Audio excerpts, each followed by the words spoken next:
What's up, everybody? Welcome back to Real Talk Recovery, where we talk about recovery from addiction and I share my life with you. My name is Nicole. I'm a person in recovery. My sobriety date is July 13th of 2015. Tonight we have a special guest speaker who's going to come and share her experience, strength, and hope with us. Her name is Jojo, and she has a TikTok account called Sober Jojo. While we wait for everybody to get here, if you guys would do me a solid and share this video. Also, stop and give me 2 things you're grateful for and write your sobriety date in the comment section. I'm going to share this video over on... Okay, cool. Y'all go ahead and invite your friends. Let's get the house packed. Let's get the seats packed before Jojo gets here. I hope you guys had a great week. Happy Friday the 13th, everybody out there.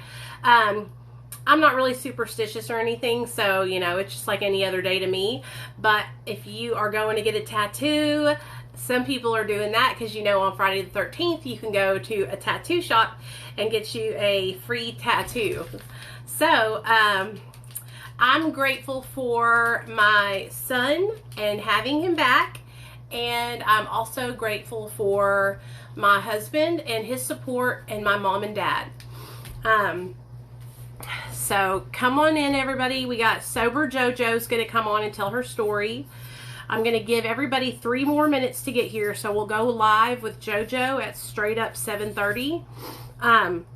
She just got done texting me, so I know she's coming in. If y'all don't mind, share the live. Let other people know that we're live. So yeah, welcome everybody. Thank you for being here. Tonight's show is going to be an epic show. Jojo is coming to share her story. I think that's her real name. I'm going to ask her when she gets here. But she's going to come and share her experience, strength, and hope. Jojo is a recovering fentanyl addict. And so I'm really excited to hear her story, and I know you guys will get something out of it because I always do. If you guys didn't know, I also have a YouTube channel called Real Talk Recovery, and you can catch any live stream that you miss here is most likely going to be uploaded on my YouTube channel. So if you miss me doing an interview with somebody, I always put those interviews up on my YouTube channel, Real Talk Recovery with Nicole. If any of you guys are interested in joining our Facebook group or my Patreon recovery coaching group, you can click the link in my bio, and links to all that kind of stuff are over there. If you're somebody who is on medication assisted treatment and you're looking for medication assisted treatment recovery groups, reach out to me and I'll send you a link to the MARA meetings. I'm going to get the MARA linked in my bio also. So, yeah. As soon as she goes live, I'm going to bring her on, you guys. So, what's up? How's everybody's weekend? How's everybody's Friday? You guys, who all was with me when I was doing my makeup look? Let's look at the makeup look, because y'all already know I got to show off my makeup look. So, tonight we did a little pink something something. Hello, baby.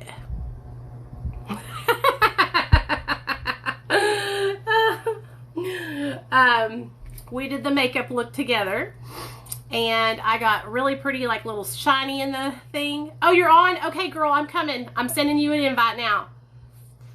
Or are you going live? Go live, Jojo, so I can invite you, because it doesn't show me that you're live. Or you send me an invite and I'll join your live, whatever is easiest. Okay, cool. I'm excited. Yes, I'm in a good mood today. You guys, I'm normally in a good mood except for when people put me in a bad mood. And it's normally trolls that put me in a bad mood. Because 9 times out of 10, I'm just chilling, living my best life. Now, I will tell you guys, today I saw my drug dealer at Kroger, and I made a video about it. So, yeah, that was great. That was strange. That was very uncomfortable. But I told him straight up, I don't want nothing to do with anything that you got, you know? And I stood my ground. So I have been talking about situations, because I want you guys to send me, hey Axel, I want you guys to send me situations that y'all want me to make videos about, okay? So if y'all are struggling with something and you're like, I don't know what to do in this situation, I want you guys to send me the situations, okay? So that way I can do them here on TikTok and act them out. Hey girl. Hey, how are you? I'm good. So can I ask you a question? I know this is stupid. Is your real name Jojo? No, so it's Joannie. Gotcha. Okay, do you go by Jojo? Yeah, I go by Jojo. Mostly everyone calls me that except for like my parents, and that's about it. So yeah. Okay. Okay, I just didn't want to be calling you something that wasn't even remotely close to your name. You No, know? most people call me that. I was gonna say, can you hear me okay? Because it seems laggy on my end, but can you hear me fine? I hear you great. Okay, good. Just wanted to make sure. Sometimes my connection in this house is not the best, so I just wanted to make sure. So I know that you've watched me do these, and so you know what we're going to do. This is what I want you to do. I want you to introduce yourself to everybody. Let us know what your drug of choice was, how long you've been sober, and then basically what you're going to do is just take us through a timeline of your life from when you were a kid. Maybe if you had, and if you had anything happen like when you were younger that you noticed kind of impacted your choices of why you picked up drugs and alcohol, share about that, and then transition us into when you started using and then how you got sober. Okay, awesome. What I was gonna say also, if there's like any questions or whatever, or if someone needs me to slow down, just let me know because I can talk kind of fast sometimes. I got you. I'll be watching my chat over here, and so if anybody wants to ask questions, bear with me, and I'm going to write them down while she's talking, so that way at the end I can ask you all the questions. So that way I don't have to stop you and throw you off track. Okay, perfect. Okay? Awesome. So my nickname is Jojo, but my real name is Joannie, and I live in Charlotte, North Carolina. And my drug of choice, it was definitely several things. It was definitely Xanax, and really any type of opiates. So really fentanyl and pain pills, but really anything you could get your hands on. So that was like the biggest thing for me. Other than that, nothing else really ever did it for me, except for like those were the main things. And on Monday I will be clean 4 months again. That's So awesome. yeah, you've definitely like seen some of the journey, but I've definitely relapsed a couple times, and there's been some bumps in the road, which used to like really upset me. But at this point, I'm just like, I'm just happy I'm alive, and I'm happy I am sober, and I can just only take it a day at a time. So Exactly. And that's all that matters. The experiences that you had in your recovery before this last relapse, of course, like you take those experiences into this recovery with you, but like you didn't lose anything from then to now. You just gained experience of what not to do. yes, 100%. Yes. So I'm like, how I think like a big thing for me before was like I just tried to.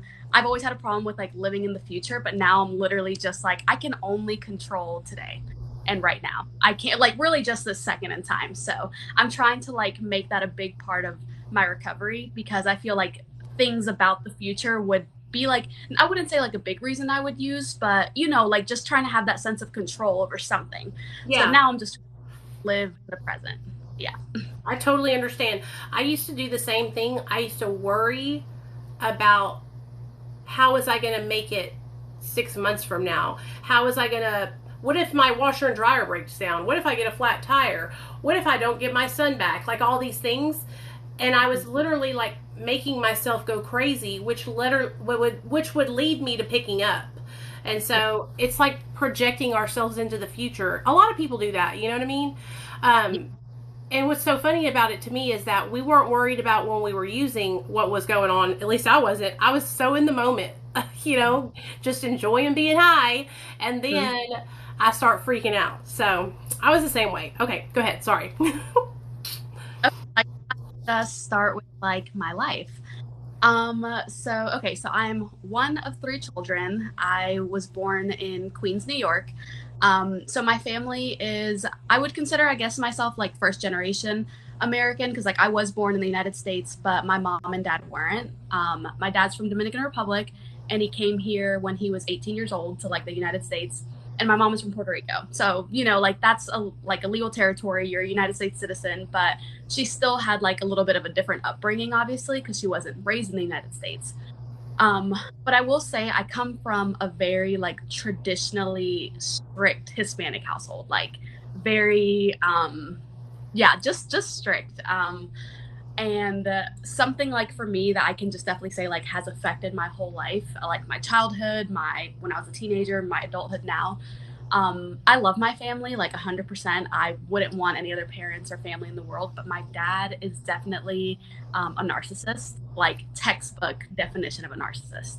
And my mom, I don't really have anything negative to say about my mom. My mom has definitely been like emotionally manipulated, like for like a very long time. So my childhood was just very interesting. Like growing up, I didn't really think anything was wrong with it, you know, like the emotional abuse and like the way we were treated and talked to. I didn't realize those things weren't normal, honestly, until I like went to college, and I would like talk to some of my friends and I'd be like, oh, you know, like when my dad would say or do this, and I would like laugh about it. They're like, that's not normal. Can you give me And an example? Like, give me an example of something that they would say, because yeah, my dad was the same way with like my weight. He would always point out to me that I gained weight, and to him he was helping me, but it was not helping me. It was like it made me so self-conscious. So what do you mean? What was your dad's what would he say? so like really with everything, like for example, like weight was like one of the big things, and that would be like he would say things like that in like his side of the family, so like my grandma, my aunts, and really just in general, like he was a negative person. Like let's say I would go to him and be like, oh dad, like I'm really excited about this, like I think like, oh, like I'm gonna apply to this job, and he was like, well, that's just not realistic. How are you gonna do this? Like well, it's like hard to give examples, but like I definitely think like he was just good at gaslighting you. And when I say that, the emotional abuse wasn't always directed at us, but it was always directed at my mom. Oh yeah. So like what we would see growing up, and I feel like which was like the hardest thing for me, especially when you're like a young child, is he would always talk down to my mom. Like really the way, and I can say this honestly, I never ever in my life saw, like until I was a teenager, my dad, I'd never heard him say I love you to my mom or to us, like physically say the words.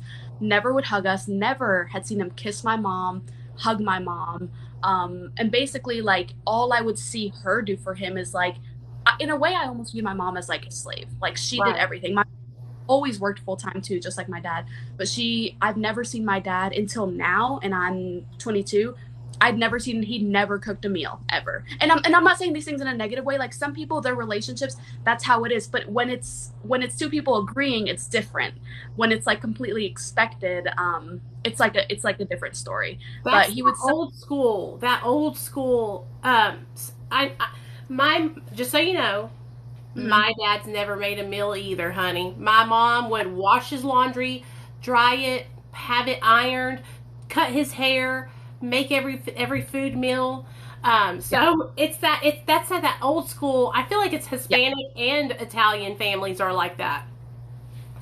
Oh yeah, like and like it's like the machismo. It's like that was another thing, and this would like, not saying that this was like a triggering thing for me, but just like little things that would annoy me growing up is that my dad would put this pressure of, literally I was like 7 or 8 years old, and he was like, you need to go help your mom in the kitchen, you need to clean up, because what are you gonna do when you have a husband? I'm like, I'm not even 10, like I'm not worried about when I have a husband. And he would just make me feel bad because I think the biggest problem that my dad would have with me is, so like I'm one of three. I have an older brother and I have a younger brother, and I'm the only girl and I'm the middle child. But my older brother, he actually has a different dad, and my younger brother and I both share the same dad. My mom got married when she was like 16 years old, and that was my older brother's dad, but they were never like, it didn't end up working out. Like he was abusive towards her, so my mom left to go to New York when my older brother was like 5 or 6, and he was actually a drug addict. He still is. My brother's dad. I have like no relation to him, but my brother's dad. So that was one abusive marriage my mom was in, and then she met my dad.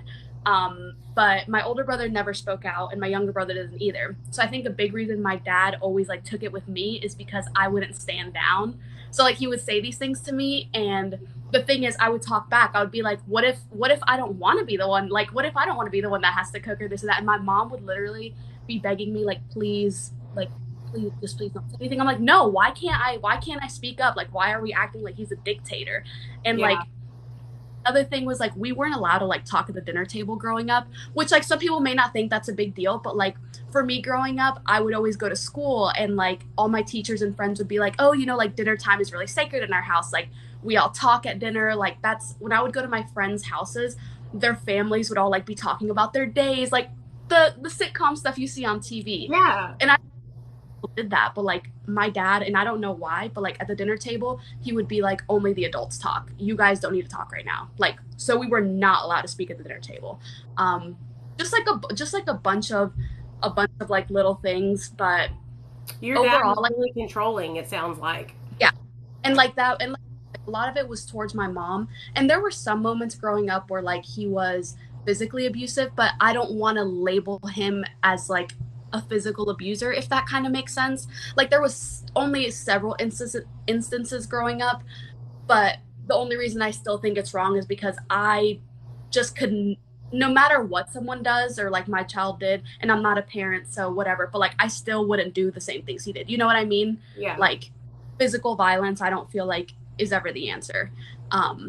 So yeah, growing up, I just felt like very ready to like leave my house, which was a sad feeling because I was like 10, 11, 12, and like I know that it's a normal feeling like in general when you're a teenager, like you want to explore, but like my thing is like I never felt like I could talk to my parents because I was like, well, I'm going to get in trouble for anything. Like I couldn't have regular conversations, like, and also we grew up very Catholic, which is just so crazy to me because like it's always, I have nothing against like people that follow religion, but I feel like it's always the ones in my case that like are super religious that are like some of the worst people outside of Yeah. outside of, I mean, it's true. But again, not everyone is like that obviously, but that definitely was the case with us. But like my dad would say things like, obviously you can't have sex till marriage, just like all those little things. So I felt like I couldn't talk to them about anything. Like I would lie about literally little things, like after school going to hang out with my friends at Wendy's to eat a like Frosty. Like my dad would be like, no, you need to go straight home, you can't do those things. So I just had like a yearning to leave from a very young age, or just like a form of wanting escape. Yeah. So I don't know, like, and honestly, like for me, I can honestly say I never really got into like hard drugs in high school. That wasn't a thing for me because I wasn't like allowed to go to parties. I was allowed to hang out with friends like come high school, but like nothing like, I never did like sleepovers until my junior and senior year of high school. Um, and I wasn't allowed to go to parties. I wasn't allowed to go to anything late. So part of me was also like, I need to leave because I want to experience these things. I was Yeah. like, all my friends are doing this. Why can't I be a part of that? Not that I was missing out on anything, but when you're a teenager, like you feel like Yeah. that's It's that's totally normal to want to do that kind of stuff. And like I can totally understand. My parents were very strict too, like that. But what I wasn't good though. I rebelled really bad when I got into high school. So did you act out or anything, or did you just do really good? so like the only times I ever acted out, and they had nothing to do with drugs. And I don't know if like this is directly linked to like the way I was growing up, but I definitely got myself involved in like sketchy situations, as in like for example, seeking out attention from like older men at a young age. And I feel like sometimes people are ashamed to talk about that, but the more I talk to other people I know, that's actually a super common Yeah, thing totally normal. that Yeah, a lot of girls go through that. yeah, that a lot of girls do. And like I don't want to say like I was looking for like a fatherly love essentially, but I think I was just looking for attention that I wasn't necessarily like getting from my dad, that I Yeah. wanted to be him. So I definitely put myself in some like honestly some scary situations at some point. Um but other than that, like when it came to like rebelling, like partying and drugs, I never did that. And the only time like the one time I like stood up to my dad, basically I was applying to colleges my junior and like senior year, and I ended up getting accepted to Penn State. And I'm from the North originally, but we live in North Carolina. And the minute my dad saw that, he was like, "No." He's like, "You're not going there. That's too far." And I was like, "Listen, I've listened to you my whole life. I'm finally going to make a decision that I want to do it." But to be completely honest, the reason I was choosing Penn State, it's a great school, but I was choosing it because it's the farthest I could go. Yeah. I was like, I need to be away from you. Like, I can't do this anymore. He was like, you should live here and go to like a state school and like live at home. And I was like, no, like, hell no. Like, I can't do that. I don't want to do it. I can't do it. So I was like, no, I need to leave. And I know my mom was really sad at the time, but I was like, I hope you can understand that I need to do this for me. And she's like, I completely understand. Like, just go. Like, honestly, go. She's like, just live for me. But I really didn't get involved with drugs until like I got into college. So yeah, let me take. Did you do good in? So aren't you married? Mm-hmm. Okay, I am. You're going to tell me about all that stuff. I have to tell you something that's so crazy. I'm from New York too. I was born in Long Island. Yes, that's where my dad grew up and was raised, and then my mom was raised in California, and then they met in the Air Force and had me in New York, which is so crazy. I've met a couple of. I just think it's crazy, like when I meet other girls that are like born there but didn't stay there very long, because that's just I don't know. It's just anyway. I had to tell you that. Go ahead. No, awesome. And I feel like everywhere you move now, I know at least here in North Carolina, when you ask, like my husband is from Charlotte, and it's harder to find a Charlotte native than it is to find someone that's not. You ask people, where are you from? They're like, oh, I'm from New York. Like everyone here is from New York. And I feel like that's everywhere because whatever.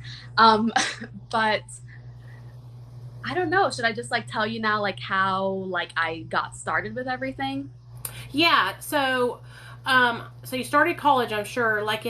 Tell us how you got into using drugs, and then let me ask you something real quick. You were addicted to fentanyl, right? Yeah. I have to ask you this because there's been a debate going on. Yeah. Can you overdose from touching fentanyl? No, and I saw your video, and I want to talk about that because you can't. I know you can't, girl. No, you can't. And like it's funny that because when I saw that you made a video about that, I was talking to my husband about that because he actually is also like a recovering addict. He's been clean for several years, but it was also opiates for him, and we were talking about that, and I was like, that misinformation is so dangerous to put out there to the masses, especially when people see like it's a police officer, because yep. I've seen so many articles on Facebook, people sharing it. They're like, oh my God, that's so dangerous. Like, God bless that officer. And that is, which it didn't, that's not what happened. But if it did, literally, that would have been the first case ever of a first responder, someone literally ODing from touching it, like immediately. That's literally scientifically impossible, just about. Thank you. Why is it that I feel like I'm the only person why would we have skin? Yeah. Well, and if that was the case, exactly, no one would have to shoot up or snort things. If you could just touch it and literally pass out. Oh, I'm so high, I'm like that. No, exactly. So I'm like, when I first saw that video, I was honestly confused because I was like, okay, did something happen like prior to this and this is when it started recording? But apparently no, like apparently he touched it and then he literally passed out or overdosed. But I'm like, that's definitely, like, there were doctors analyzing the video and they said that looks more like not a panic attack, but I don't know, they were saying different things, that it could have been like a seizure or like a panic attack that induced fainting. I don't know, they were saying different things, but they were like, that is definitely not an overdose, that is basically impossible. I shared the video of the doctors talking about it, and I'm waiting for them because they asked him for the toxicology report, and I want to know. I'm going to post it when it comes out because the reason why I'm so hell bent on making sure people know that this is not true, because what this does is it creates fear amongst first responders. Sorry, and then when somebody's overdosing on the side of the road and the first responders are supposed to get there and perform CPR and do Narcan or whatever, there's like a gnat flying all over me. Those first responders are afraid to touch the person. Yep. to help them. And somebody else brought up a really good point. They said back in like the 80s when AIDS and HIV first started getting really bad, Mm-hmm. people were afraid to touch the gay people that were Yeah. dying of AIDS because they thought that they would catch it. It's the same situation. And so, did you know that they would literally, lesbian women would volunteer to go and hold the gay men's hands when they died, to be there with them until they died? I did not know that. I, No. I was watching a thing the other day about it, and I was like, literally, I was crying my eyes out, because that's what the media wants to do. Is addicts and alcoholics are a vulnerable population, Oh, and yeah. by scaring people and making them think that they can overdose by touching a drug, it is going to scare people who are in this vulnerable population from getting the help that they need.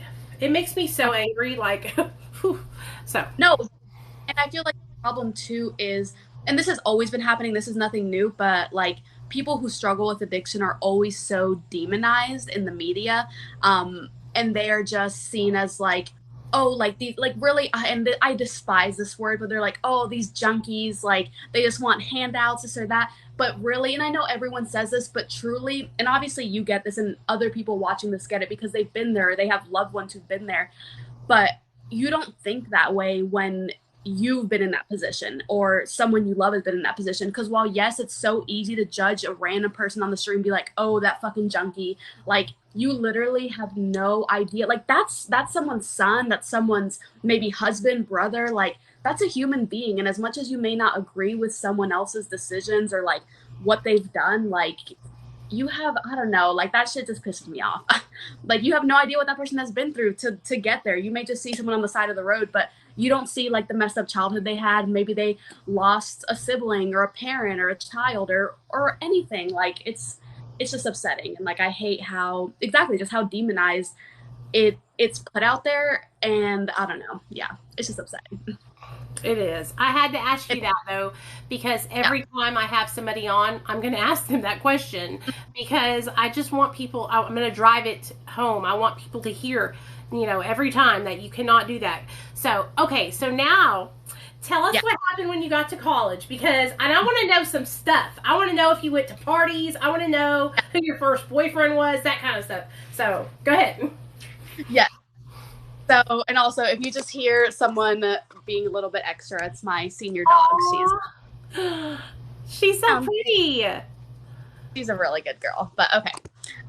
So yeah, so I graduated high school when I was like 17 still. So that was a big reason my parents also were like, oh, like we don't know, like, you're still a minor. And I'm like, listen, it's gonna be fine. So I started school August of 2016. And sorry, let me let her out real quick.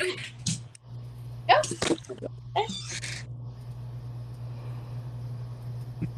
She may come back. So if you see me open the door, it's her coming back. But I started school August of 2016, and my parents came up like they were going to help me move in. And it was like 3 days before school started that I was moving in, and we were staying at a hotel. My parents were like, well, we're leaving tomorrow. Do you want to like stay at like your new place? So the way it worked for me is my first year I went to a branch campus, which I went to Penn State Altoona, which is 30 minutes from the Penn State like main university campus. And yeah, it was a 30-minute drive. So after my first year there, then it was going to be 3 years at the main campus. So it's like a branch campus. Like I'm sure like a lot of other universities have branch campuses. Like there's like a main campus and there's like other ones spread throughout the state. But I picked Altoona also because it only happened to be 30 minutes from Maine. So for me, I was like, oh, I can still go party at like Maine, and it's only like a 30-minute drive, but not pay as much tuition the first year. So that was my mentality. My parents were like, do you want to go stay at your new place for the night and we'll leave tomorrow? And I was like, really? You guys are going to let me? And they're like, yeah, I mean, we're leaving tomorrow, so you might as well like let us know if you like it. And I lived in an apartment where it was like it was girls only. It's like a very old tower. It was called Wenwood, but people would call it Wenhood because it was a broken down building. And it was like a building and up north, it's common to not have air conditioning, obviously, in buildings. Like everyone gets window units. But there was like a tower on the side that was 3 floors, and each floor was like an all girls like dorm in a way. They were apartments, but it was an all girls dorm. And in my floor, there was 5 bedrooms and there was 6 girls total. And like one of the bedrooms had like, it was double as big, but like my parents were paying for me to have like my own single one. So there was only one other girl there, like the night that I moved in. The other girls were getting there like the next day. And already at that point, I had already like made friends through like the Facebook page, you know, like that you can talk leading up to the school year. So my parents were like, okay, we're gonna leave. Like, if you need anything, let us know. I was like, well, here's my chance to go to my first college party. Really? And Your first night? yeah, yes, my first. I was. I've been waiting for this moment for like my whole life, so I need to go. It was nothing like that crazy, obviously. Like I just walked down the street and there was a kid there who his name was Wes. He was like a little bit older than everyone, but he was like the campus barber. He was actually like a really nice dude. He wasn't creepy, like didn't try anything. He was pretty pretty wholesome, but he was kind of weird. He was like a little bit older than everyone else and just still stayed in that area for some reason. I don't know. But I went to my first party there, and like I said, it was nothing crazy. Like I just drank a little bit. I didn't get like fucked up or anything. Definitely, as I got later into college, that completely changed. But one thing I can honestly say is like I never inherently liked alcohol. I was just drinking it because it was what was available and it's what would get you fucked up. You know what I mean? Yeah. I was never really like, oh, I want to drink. It's like, oh, okay, like this is all we can really do. But my parents left the next day and like I started school and honestly like everything was great. And like I for once like actually felt like happy. I was like, and I think it was just the freedom. It was like I can do what I want. Like I can go to like I go to class whenever I want. Like I like can come home whenever. I can go party with my friends, and it was honestly like genuinely a fun time. But obviously like we started to. It started with like oh only going out on the weekends, and then I feel like this is I don't want to classify it as normal, but obviously a lot of people do when they're in college. Like you drink pretty much like throughout the week, like Yeah. Wednesday, Thursday, Friday, Sunday. And I used to think that was crazy. Like when I first got to school, I ended up having one roommate who was a sophomore, and she was like, "Oh, like we should go out more." And I was like, "But we have class the next day." And she's like, "And?" She's like, "It's okay. Like you can do what you want." And I was like, "Okay, you're right. I can do what I want." It was still like a transition for me because I was like, "Oh, like I can have fun, but like I can't do too much because I truly wasn't used to that. Yeah. Used to like having all this freedom. But I started going out more, and something I saw that was common, and like the only thing I had done before college at this point when it came to drugs was literally smoke weed, like nothing else. Not that I didn't know people did stuff, but like that's all I personally had done. And when I got to school, a very common thing would be like people would drink and take Xanax, like just take bars and like black out. Like that was like a very common thing. And when I would hear that, like one of my roommates often did that. And when I would hear that, I was like, that's so dangerous. I was like, why would you want to do that? Like, why would you want to black out at like a random frat party? Like, something could happen to you. And I would always tell my roommate, I'm like, you can't be doing that. Like, I don't want something to happen to you. Like, it's crazy. She's like, no, no, no, no. Like, it's fine. I promise. I was like, okay. But I kept partying, like kept going to school, like everything was going great. And like often on the weekends, I would go to like main campus with my friends and like stay there and like party there because obviously that was like the big parties. Um, but December, before I went home for winter break, it was the first week of December, and I went to like Penn State, Maine, and I was staying with one of my friends in her dorm. And that night, we ended up going to a frat party, and that was the night that I got sexually assaulted. Um, and I can like honestly say that was like I had like there was like a lot of like I guess like trauma growing up emotionally, but I can definitely say that was probably like the turning point for like the rest of my life to now, um, for like the last several years of my life because I feel like since then I don't know if like there was just like a click or something that like triggered in my brain, but after that I was just like I was just wasn't the same person. You know what I mean? Yeah. So that night, like I won't go into like obviously all the details, but like honestly, after it happened, like was like confused. Like I still at that moment like didn't really know what had just happened, um, and I was kind of like in a state of denial. Um, so after that night happened, I literally walked from like where that happened all the way back to East Orange, which was like a 30-minute walk, and it's December in Pennsylvania. So it was freezing. My phone was dead. At first I didn't even know how to get to the dorms. And these like random girls were walking back from the bars. They were older and they were like, where are you going? And I was like, I'm trying to go to East Halls. They're like, that's a really far walk. They're like, do you want to ride? I was like, no, it's okay. They're like, do you know how to get there? And I was like, I'm pretty sure. And like, they told me the way. They wanted to like help me more, but I was kind of just like, no, I'm okay. But I'm like really thankful. Like I never saw them again after that, but I'm like thankful like they checked up on me. But I made it back to my friend's dorm. I didn't tell anyone anything. Like I just stayed in her dorm that night, and the next day I got a ride back to like the Altoona campus. And pretty much a couple days after that, I came home for winter break. Like I flew home, and that winter break. So my birthday's Christmas Eve. So like normally I love Christmas time. Like it's for me like that's the happiest time of year. Like I get to celebrate my birthday. It's like Christmas time, and I feel like in all cultures Christmas is big, but especially in Hispanic culture, Christmas is huge. That's our holiday. But that was like the most depressing Christmas ever. And like my parents were confused because they were like, oh, like we thought you would be so excited to be home. Like they're like, you seem weird. Like you seem different. And I was like, no, like I'm fine. I was like, I think I'm just like still trying to transition to all of this. And my parents didn't really like bother anymore. But when I went back to school, so I was home for 2 weeks and then I went back to school in January. My dad drove me. And when I got back to school, probably just 2 days in, I was walking to class with two of my roommates. And I started having, like, I don't know how to explain it, but I just started having a full blown, like, panic attack. Like, I started, like, clutching at my chest, and I was like, I couldn't catch my breath. Like, I literally felt like, it felt like I've never had a heart attack, but that's what it felt like I was having. Like, I was trying to clutch my chest. I couldn't breathe, and they were trying to talk to me. They were like, are you okay? And I was just like, like, I just couldn't catch my breath, and they were like, okay, we need to go back to our apartment. And they gave me water, and they were like, what's going on? Like, are you okay? Do we need to take you to the hospital? And finally I had calmed down, and I was like, I don't know why like that just happened. And my friend Marissa, who like she's my roommate, but like that's the one who I told you like would take Xanax and like drink a lot. And she was like, I think you were probably having a panic attack. And I was like, I think so. I was like, I've never experienced a panic attack like that where I couldn't breathe. She was like, that's definitely what it was. And she asked me, she was like, listen, do you want like one of my Xanax bars? She's like, that's why I get them prescribed. She's like, I don't take them for that anymore. But she's like, I used to have really bad like panic attacks and anxiety attacks.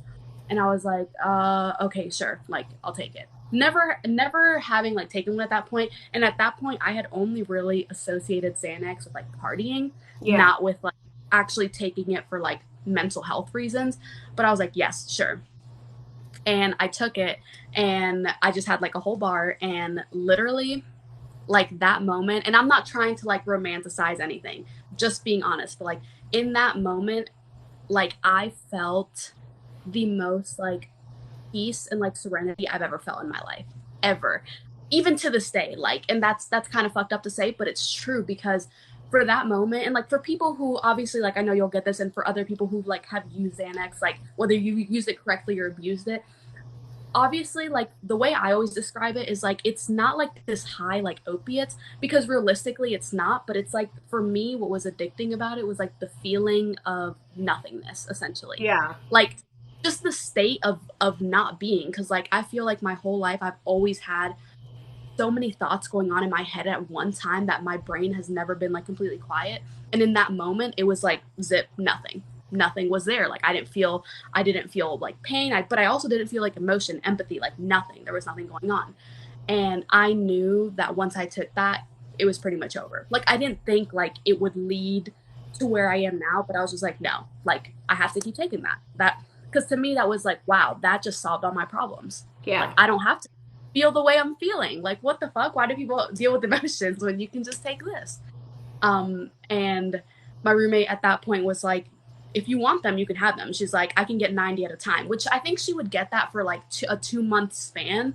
But she's like, I don't take these. So she's like, if you want them, you can have them. And I was like, oh, well, like, I'll pay you something for it. She's like, you don't have to. So I literally gave her $20 for like a script. And she's like, oh, I'm going to buy alcohol with this. Like, she wasn't trying to sell them to me. She genuinely wasn't. And like, I don't blame her at all. Like, because I made my decision. But she genuinely was seeing it as like, just helping me, you know? And Right. that's the way I don't hold anything against her. She really was just trying to help me.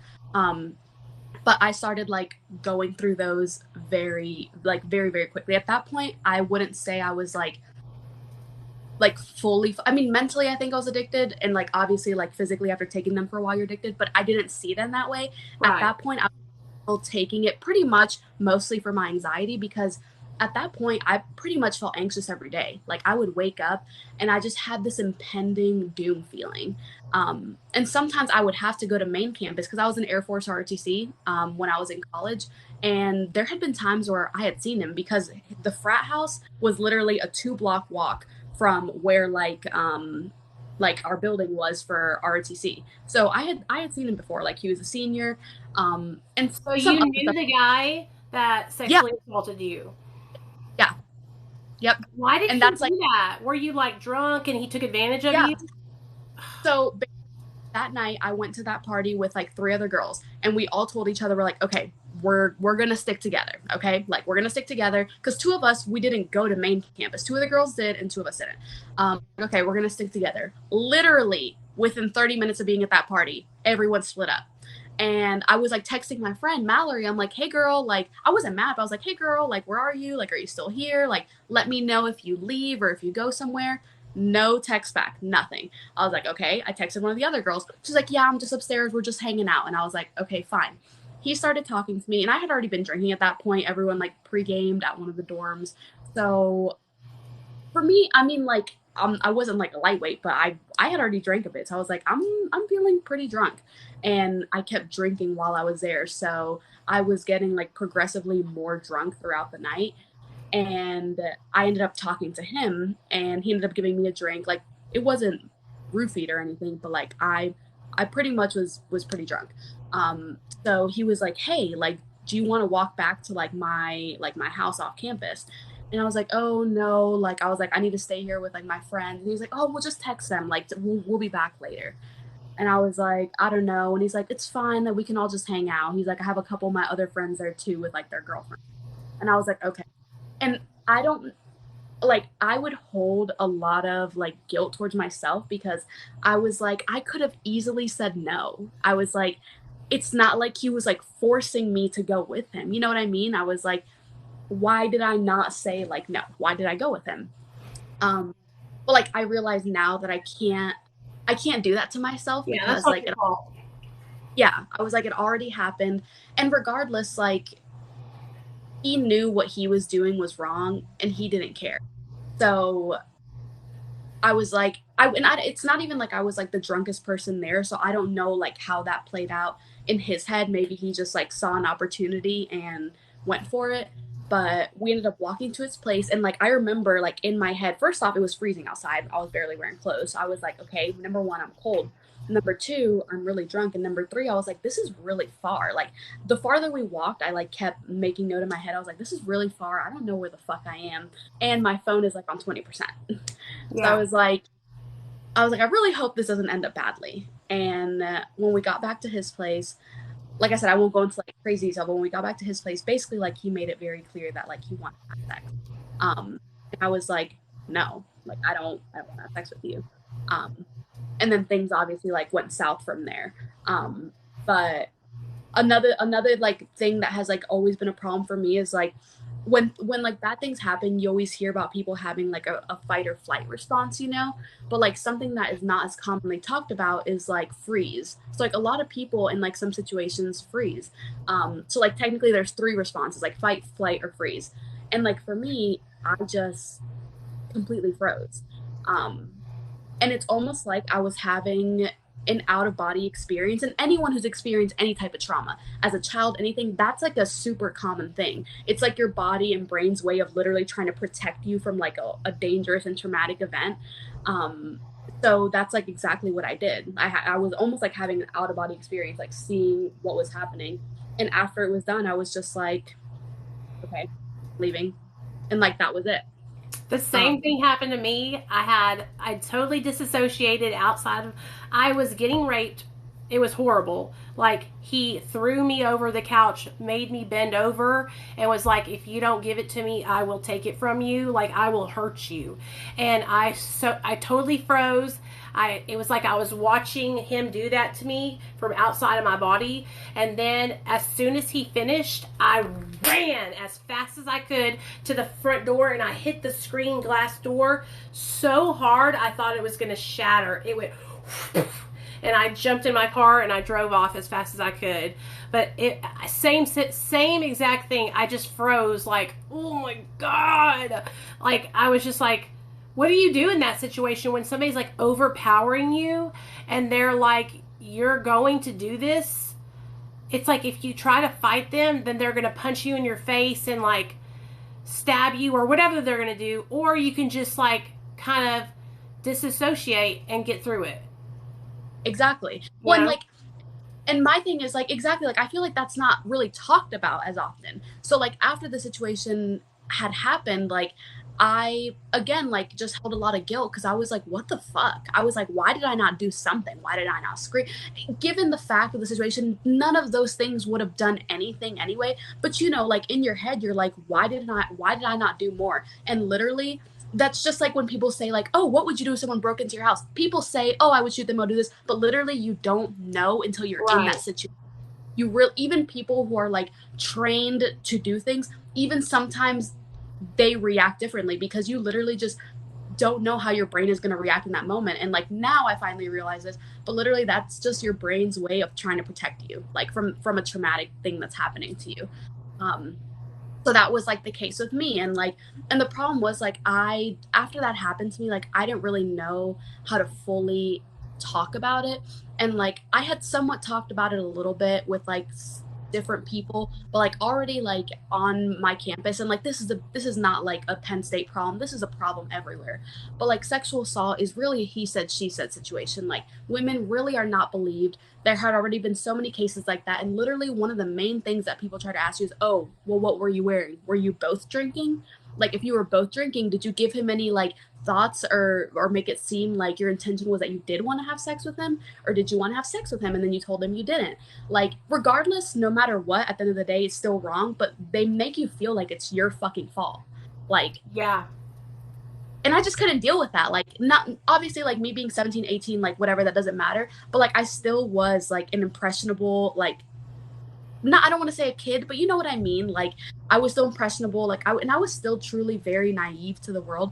And that's a big thing that my dad would tell me growing up, like, that I always hated him for. He was just like, there's a lot of fucked up people out there. And he's like, you're going to be in for a rude awakening if you think everyone is like this good person. And I would just tell him, like, just be quiet. Like, just leave me alone. Like, I don't care. And I still, like, I don't think every person out there is bad. Like, that didn't change. What happened to me didn't change my perception on people and like having empathy. But after that, like I said before, like, after that, like, I think a lot of things led up, but I think that's like the thing that just broke it for me. Like, I was like, at that point, I just didn't know how to deal with it. So like, fast forward to like taking Xanax, like, I still at that point was still really only taking it for my anxiety, like, or so I thought in my head. I was like, okay, I wake up, I feel anxious, but it got to the point where not that my anxiety was fake, but literally I was pretty much anxious from the time I woke up to the time I fucking went to sleep. So therefore that adds up. I'm taking it pretty much very often now. And like, very often for me then was maybe like 2 to 3 a day. Not every day, but most days. Mixing that with alcohol sometimes, and that's not a good situation. And pretty much it stayed being Xanax for me for over like pretty much 2 years. Like, I really did not get into opiates until like about 2 years ago. So I don't know, like, so basically I only went to Penn State for a year. I ended up coming home because after I came home, like, so let me like interject my husband in here real quick because he's actually part of like the story when this comes through. I actually met him when I was wrapping up my freshman year of college. And just like, quick story, this is like happier, lighter note. But I came home for spring break March of 2017, and my mom works at a bank here. and she told me, oh, hey, like your last day before you go back to school, like a coworker invited me to her 40th birthday party. Do you want to come? And I was like, sure, I'll go with you. And this is just like another reason why like it's cheesy, but I kind of do believe in like fate and destiny and all those things now. But before like we were supposed to go for the party the day before, I made a plan to babysit for someone in my neighborhood because I wanted to make money. I was a broke college kid. Yeah. And I was like, I make money before I go. And the day of, my dad's like, hey, are you getting ready to go with your mom? And I was like, oh, I'm actually babysitting. And he was like, no. He's like, you made a promise to your mom that you're going to go with her. She hasn't seen you in months. She hasn't seen you since December. You're going to go. And I literally had to call the lady last minute and tell her, I'm sorry, I can't go anymore. And she wasn't mad. Like, she's a neighbor that like she's known me for years, and she's like, oh, it's okay, it's not a big deal, we were thinking about canceling anyway. So she's like, it works out. So I'm like, okay. I go to this 40th birthday party. When I get there, like I see a picture of like someone in a Marine Corps uniform in her house, and I told her, I was like, oh, is that your brother? Like, he's really cute. And she was like, no, that's my son. And I was like, oh, where is he stationed? She's like, oh, he's in his bedroom, like he's not in the military anymore. I was like, oh, okay. And that's really that was all. And later that night, he ended up coming out of his room. We didn't speak to each other. We like had eye contact, and that was it. That's literally all. Like, nothing else happened that night. I ended up going back to school the next day, and like 3 days later, my mom shoots me a text, and she's like, hey, that boy's asking his mom about you. And I was like, what boy? I was like, what boy? And she was like, the one for the birthday party, her son. And I was like, ooh. I was like, give him my number. And she was like, no, I don't want to do that, because they were coworkers. She's like, she's like, I don't want it to be awkward. So me, being the crazy person I am, I went on Facebook and searched his mom's name, and then I found him, and then I found his Instagram, so I messaged him. And I was like, hey, like, you know, like I was at the birthday party, and then he's like, oh yeah, I think I remember you. And I was like, don't say think. You were asking your mom about me. You know who I am. And literally we started texting. 2 weeks later, like he came to see me like for one night, drove back, came back a week after that, and we've been like together ever since. So that's awesome. That's so cool. So that was like in 2017. And he actually was like in the depths of like, his addiction at that time. But the only thing is I didn't really know. Like I like looking back now where I am now, and like the experiences I've gone through, I'm like, how did I know? But at that time, like I said, I was still very naive to like everything that drugs. What kind of addiction did he have? The same addiction, opiates? Yeah, opiates, mostly pain pills. Yeah.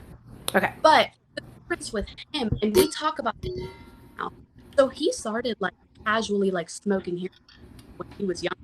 And when I say young, I mean like middle school, high school.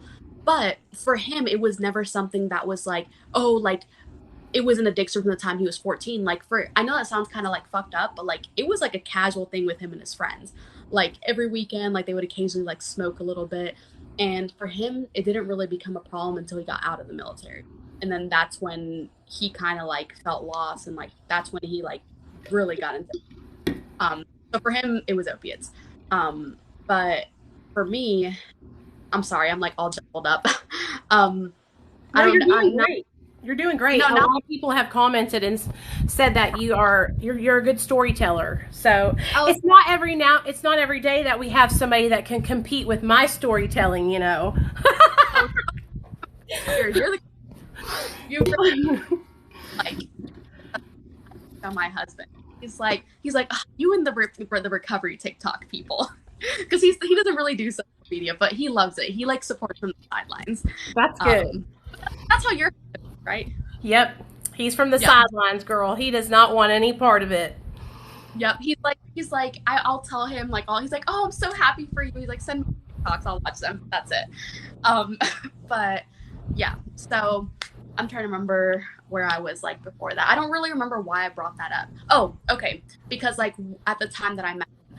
So like when I met him, we met like March, we started dating, I came back home, and I started working like waitressing at IHOP, and that's when I started like seeing, this sounds like funny, but like, that's when I actually started to like truly see that were experiences with addiction, which again, that's something I was naive to because I was never exposed to that. And a lot of people I worked with were like people that struggled with addiction. Like there were people shooting up in the bathroom before work, and we literally, the IHOP was in front of like a extended like motel stay. So literally some of the cooks were literally like pimps, and then the other half were dealers.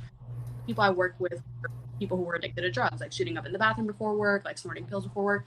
I still wasn't like really getting into that. I was still only doing Xanax. And and honestly, for like the 2 years that I was doing it, I never saw it as an addiction. Like I never really took it too much drinking other than when I was like in college and that was occasional. But really for me, I was like taking them, but because I was like, I need them. Like Right. at that point, I need them to function. Like if I'm gonna wake up, like I need to take feel normal without them anymore. I never really saw myself as like an addict. But June of that year, I ended up trying to kill myself. And that's why I ended up not going back to school because my parents were like, we really think you should like take a year off. And that kind of broke my heart because I actually wanted to go back. I honestly got really depressed being back at home because I was like back with my parents. And it was, like I said, it was never my mom. It was mostly my dad. But I was like, fuck, like, I just kind of felt like a loser. I was like, I don't want to stay home. Like, all my friends are in school. Like, I just started school. And they were like, you need to stay. And well, obviously, he was my boyfriend at the time, my husband now. But he was like, I really think like it would be a good idea for you to just stay here. And with him, like I never shared like any of my like he didn't know that I was like using anything. Really until this like last November. And that's when things like truly like it was that wasn't that long ago, but that's when things fully became like unmanageable in my life, like this last fall slash winter. Um, but I like the first way like I got into opiates was honestly like around here it just started like being brought up in conversation. Like one of the people that I worked with, they were like, oh hey, like do you do pills or anything? And I was like, oh no. Like I was like, I take Xanax for like my anxiety. And they're like, oh well, like have you ever taken pain pills? And I was like, no. And at that point I still hadn't taken any, but that like always stayed in the back of my head because I was like why is this so popular? Like why are so many people doing this? And I ended up finding out about him doing it, and he overdosed 3 years ago, and we were still boyfriend and girlfriend. And at the time, like he never told me about it. His mom told me about it, and that was when I finally like was like, okay, maybe like this is something I want to try. Which like that sounds crazy, but I was like already planning in my head. I was like, where can I like get this? Where can I like who can I get this from? Like where can I do this? And I only took it, I would say like 2 or 3 times, and I was actually like, I don't understand like why people like this. Like I got real ones. I at that point I had not done anything fake. I asked a friend who had like an ankle surgery, and she had like hydros, nothing like big. And that was my first time taking them, and I was like why do people like this? I was like scratching myself. I like could not sleep. My skin was on fire. And I was like, how do people like this? Like, and that those were only hydros. She's like, these aren't even like that strong. And I was like, this is horrible. Like, I don't understand why people like this. I felt like it was like that sleepy feeling where I wasn't actually going to go to I sleep, love but you it. just like, yeah, exactly. And later, exactly. Like later on, now again, like I'm not trying to romanticize anything because nothing about that life is like good at all. But like being completely honest, and like I always want to be honest, like do I miss just the feeling of the state of being high? Absolutely. I would be fucking lying if I said I didn't, because if not, why would people keep going back to it? That's the truth. Right. Like people want to sugarcoat it sometimes. And again, I never like I've always like I think I told you this the other day, but like I always when I found your account, I don't remember like when exactly it was, but I loved it because you were honest. And like the big thing that I saw with a lot of people, I would see accounts of people like who were sober, and they would only talk about like, oh, life is so great now and this or that. And I was like, that just doesn't seem real. Like that just doesn't seem honest. So I when I found your account, I wasn't clean yet. But I was like, I like her because like she seems like she tells the truth. And that's what I try to do now because I'm like, I'm not gonna fucking lie. Like, yeah, I fucking miss getting high. But I don't miss like the state that I'm in, if that makes sense. Like I don't Yeah. miss like yeah, like I don't miss like the biggest thing for me is like obviously I don't want to fucking die, but like I don't miss fucking like hurting my family. don't miss, lying, cheating, stealing. Like that's such an exhausting life to keep up with, like planning out every move. Like, and some people, like their families and significant others, like know about their addiction, and that doesn't make it any less exhausting. But like I was still hiding everything. Like, so it was like fucking hard. I was like planning out, like, okay, who am I gonna go meet at what time? What lie do I have to tell right now so I can go fucking get high? So fucking shitstorm. But so I might be all over the place here, so you might just have to, if I get too much, just redirect me. But I originally first like got fully clean November 16 of this past year. And I was actually clean for 4 months, and I relapsed, and I was then clean for 3 weeks, and then I relapsed and overdosed. And then now, this Monday, I'll be clean for 4 months. So it's been a fucking journey.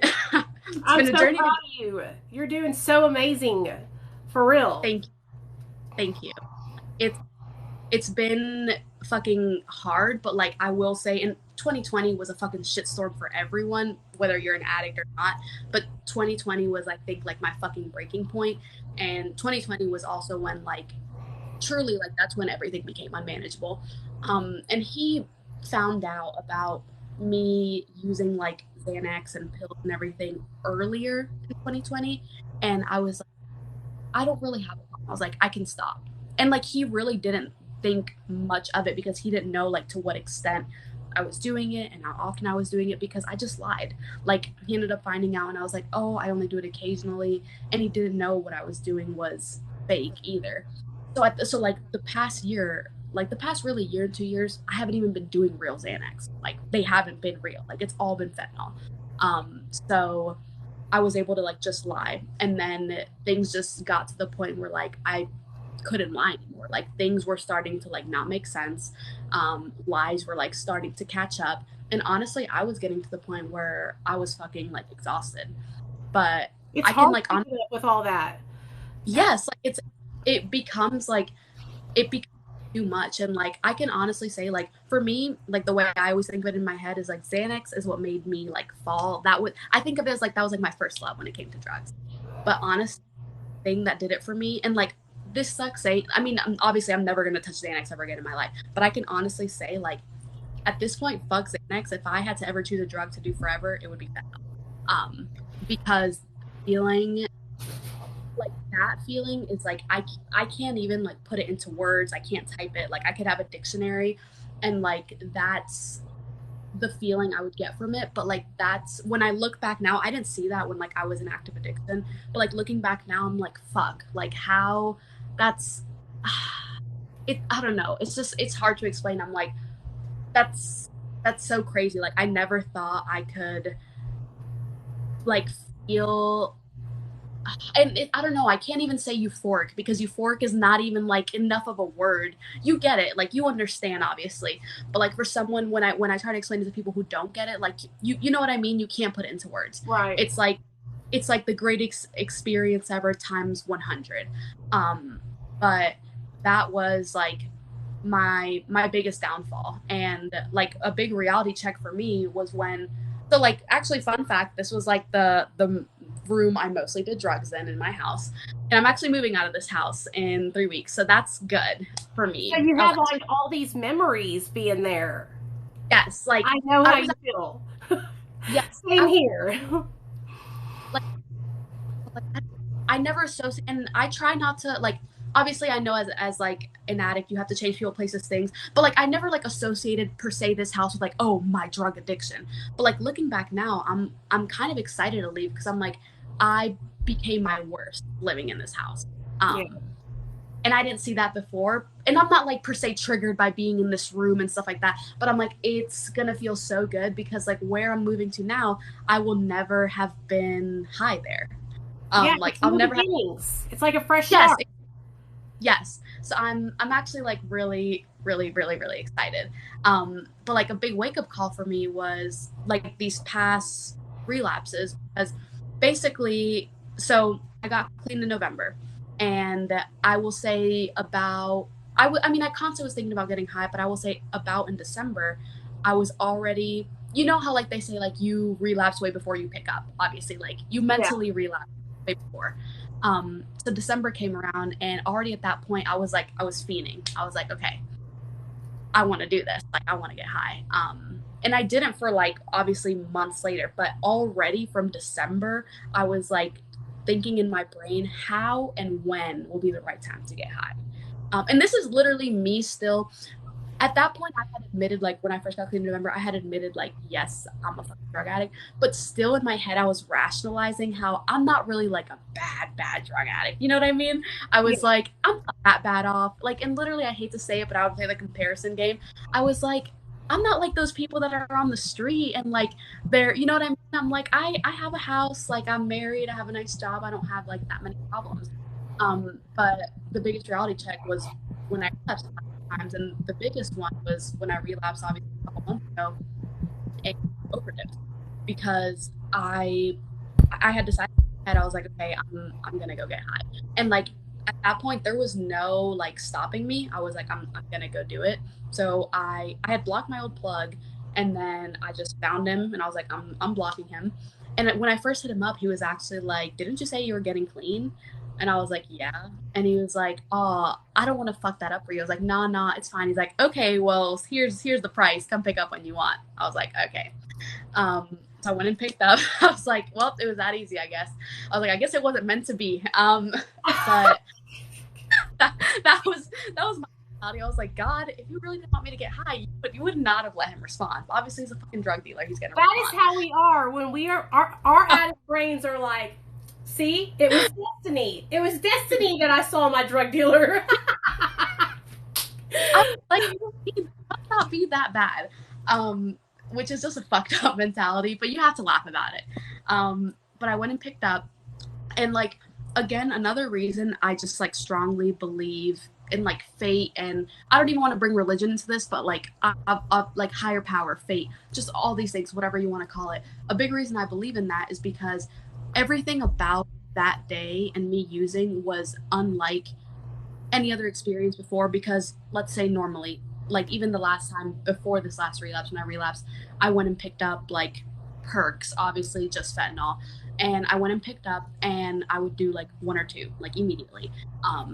And that day, like, so my normal routine would be like I would do one or two, and like this room, I was still in college at the time, I just do it online now. So like my excuse, so like my husband wouldn't see me fucked up, is I'm like, oh, I'm doing schoolwork. He wakes up a lot earlier for work, like he does HVAC, so he wakes up early, so he would just normally go to bed way before me, and I would stay down here for like at least 2 hours until like my high like wore off more, and then I would go to bed. But this last, I again, everything was different about it, and I don't know why, but again, I just think it was fate, destiny that I'm still here. But I was like, for some reason, I was gonna do a whole pill when I got it, but that night was like, let me just do a little bit of this. Like, I only ended up doing a third, nor did it. And normally I would stay down here for a couple hours. I ended up like right after I did it, I went to the bathroom, used the bathroom, washed my hands, and I went upstairs, and I was like, I'm just gonna go lay down and like be on my phone in bed. My husband was already asleep, which those two things were already not normal for me. I would have done way more in the past, and I would never have gone upstairs. Which, to be honest, if I would have gone upstairs, I wouldn't be here today because I would have died in this room. Like my husband would have morning, and he would have came downstairs to me dead. And number three, another thing that is not normal is I have an older brother, like I said earlier. He lives in Atlanta now, but he used to rent a room from us. Like he would do like he would install like 5G towers. So we had like an extra bedroom down here, and he would be in town like on the weekends. So he rented a bedroom from us, and he actually was not at work for like 5 days. So he was also here, which was unlike normal, because normally we would only see him on the weekends. This happened on a weeknight, so he just also happened to be here. My brother's prior military, so like so is Alex, but like my brother like worked within the medical field, so he obviously knows CPR, he knows all those things. um Obviously I don't remember what happened after that. All I personally remember is going to bed, and it makes sense now, and like I'll describe what my husband and he told me. But I went to bed, and all I remember is like being on the side of the bed, like facing the wall, like texting. And then all I remember after that is waking up to like 6 men around me, and it was EMTs and police officers. And what's weird is maybe someone else has had this experience, but when I came to, it's almost like when I opened my eyes, I couldn't see faces. It's like I just saw black figures. And I think that was just like my body coming to and like getting oxygen again, probably. But it was scary because in that moment, I truly was like, what the fuck? Like, I did not just think I just overdosed. I like, everything was still, because like several people were asking me questions. They're like, what's your name? What did you do? And I was like, what? I don't know what's going on right now. And I also realized I had not been wearing clothes. So I was like trying to cover myself.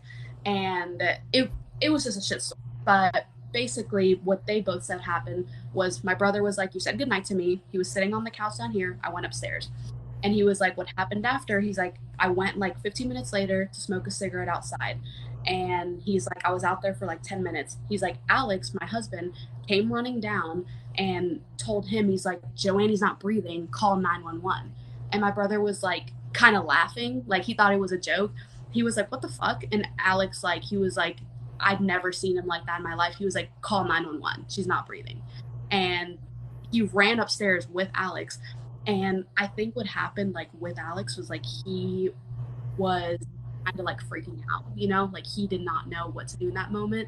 So my brother called 911 and Alex like came over to me and he was like, your lips were completely blue. He's like, your face was flushed. He was like, because he said what happened, what made him realize something was happening is he was asleep. And mind you, he's not like the world's heaviest sleeper, but he's kind of a heavy sleeper. You have to shake him a couple times to wake him up.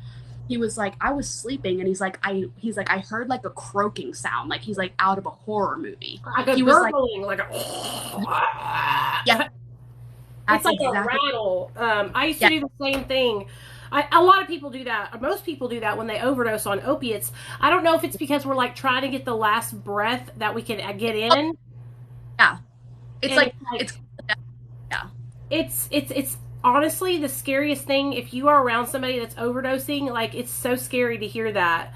Like it's so scary, and then to see their faces like with their lips blue or purple, that's always the scariest shit to me. I've seen a lot of people overdose before, and I have overdosed so many times that like eventually got to a point where I would wake up and be like, I overdosed again, didn't I? You know what I mean? Like, how embarrassing. Yeah, like you don't even like think that in that moment. And he was like, and at this point he didn't know I was doing drugs again. He thinks this whole time I've been clean. So he was like, literally, he's like, I heard this like scary fucking noise. He's like, I didn't know anything was happening. So he was like, I shook you. And I was like, babe, he said to me, he was like, babe, like, what are you doing? And he's like, you didn't answer. And he's like, I shook you again. I was like, babe. And he's like, I turn over and look at you and like you're just like stiff. And he's like, obviously, like I'm like tan. He's like, your lips were completely like dark blue. And he's like, there was no life in your face. Like, I'm tan. He's like, your face was white. Yeah. And he's like, I flipped out. He's like, obviously in that moment, I knew it was drugs. Like, he's like, what else could it be? Like, he knew that's exactly what it was. So he ran downstairs. My brother called 911. But the thing is, my brother only comes here on the weekends. My brother didn't even know like our fucking address or like where to tell them to go. So they switched positions, and my brother is the one who started doing CPR on me. And my brother did CPR for like 10 minutes and nothing. And he was like Alex told me after, he was like, we literally thought you were not coming back. He's like, we thought like you were dead. And I might get emotional. But he's like, we literally thought you were dead. Like, he's like, it had been 10 minutes. He's like, it had been like 10 minutes exactly when they pulled up. And he's like, literally in my mind was going so many places. He said, he's like, we thought you were dead. But my brother, like my brother told me, he was like, I was not going to stop doing CPR till they got there. He's like, I basically did not stop. He's like, cause like, you're my little sister. He's like, my brother's been to combat twice, like in Afghanistan. And he was like, and he's like seen death straight in the face, like his friends die. And he was like, out of all the moments in my life, he's like, I've seen grown men die and like carried grown men. He's like, that was the scariest moment, like seeing my little sister like basically dead in front of me. And the paramedics got there and they ended up Narcaning me twice. And like, that's when I finally came to. And it was like fucking unreal. Like, it was just like, you don't know what's going on. And like, after it set in, and like, I know you will get it and so many others will get it, but there's no comparison to that feeling of like shame and guilt that you feel in that moment. Like, it was like such a heavy feeling. And not just that, but you feel like the biggest piece of shit on earth. Like, you feel like you're Sub-Zero. Yeah. And I didn't want to really go to the hospital, but obviously like everyone, because you know at the hospital they obviously don't really do much for you, but everyone was like scared, obviously, like that was a fucking traumatic experience for them. So they were like, go, you need to go, you need to go to the hospital. So I went, and like the EMT was really nice, but it's like when I got to the hospital, and I'm sure this is not the case for everyone, but like it does happen, like the way I was treated when they were like, you know, it was an overdose, they were just like, you just get treated like shit. They're like, essentially you're viewed as like, oh, another junkie. Yeah. And that, like, I hate to say that, and I don't want to say like that's what had to happen to like set it straight for me, but man, that feeling, and like I think what did it for me was like the way it everyone around. Because yes, prior to that, he knew, like, he found out that I had an addiction, this or that, but almost dying and seeing the way it affected like my immediate family and like what the impact was, I was just like, fuck. I was like, I can't do that ever again, because the way I equate like fentanyl with now, and sadly like it's the reality, is death. Because that's exactly what fucking happened. Like, what if I had done a whole pill, or what if I had stayed down here? You wouldn't have been alive, girl. You would have been dead No, for good. exactly. I'm like, that was a third of a pill, almost a fourth. Like, and that's not me exaggerating. That's me fucking completely swearing. So if that knocked me out, a whole, like, that's exactly why I'm like, fate. All those things did not just line up for no reason. And Can I ask you a question? Yeah, When you went from taking like regular Roxy's and regular Hydros to the fentanyl, could you tell like yeah. did you just go from the regular opiates to fent and one day go, damn, that's different? Yes. So like I immediately knew, because basically like I wasn't able to get real stuff all the time, obviously. They're much harder to come by now. And like the person I was mostly getting them from was like a friend who had like multiple surgeries, ankle and knee surgeries. She's like in her mid-20s, but she's had multiple, and like she's not an addict or anything. So she would always honestly have like a supply. So I would get most of my stuff from her until I found my ex plug, and he's who I got like everything from for the last like year and a half, honestly. And I knew, like, the first time I picked up from him, I knew it was fake. But like, being dead honest, I never thought it would end with like almost death. I knew that it was fake, but I was like, I never thought it would be like pure fentanyl or anything. But the first time I did some, because, and this like when I picked up from him, he literally, every time I picked up from him, which just goes to show you, and I've like found this out now, but a lot of overdose deaths have been linked to him, and like where I live in Charlotte. Wow. I would pick up from him. He would tell me, he'd be like, oh, you know, only start with half. He's like, they're strong. And I'd be like, okay. Like, I'd just be like, okay, cool, good for me. But the first time I did it, I was like, that is not a pill. That is not a regular pill. Yeah. And like the way I now is like, that shit's poison. Like, I don't care what way anyone wants to put it, that shit's poison. It's obviously because it's not fucking like fentanyl patches. It's nothing that's fucking like weighed out like how it is in a, like, you know, like a chemical or like medical grade setting. Like, random ass people, not saying that it obviously was him, but all this shit is like coming from everywhere. Like, you don't know how much is in anything, which is why some people like who aren't addicts, like that's why some people, a big question I commonly see is people say, oh well, can't you OD from just a little bit of fentanyl? How are people using it recreationally? The thing is, sadly, it really is a game of like Russian roulette every time. You don't really like, when you're going and getting, like when I was going and getting high, I wasn't always thinking like, oh, I may die. But the longer, like this past 2020, like my husband alone lost 3 of his close friends, and I've lost 4. So as more time and time kept going by, it like would stay in the back of my head that I was like, that's a possibility.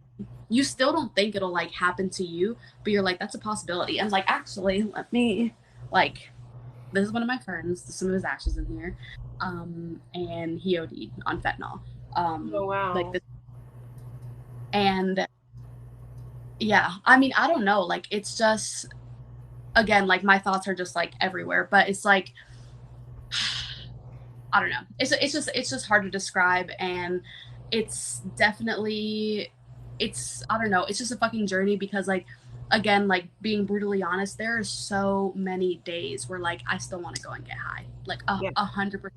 And like now what's different is like I I am very real and talk about it. And like, I talk about it with my husband a lot, because now that everything is out on the table, I can actually be fully honest with him, which I could have done that in the past, obviously, but you know, the shame and the guilt, and you don't want to be fucking honest about that, and you don't want to think you have a problem.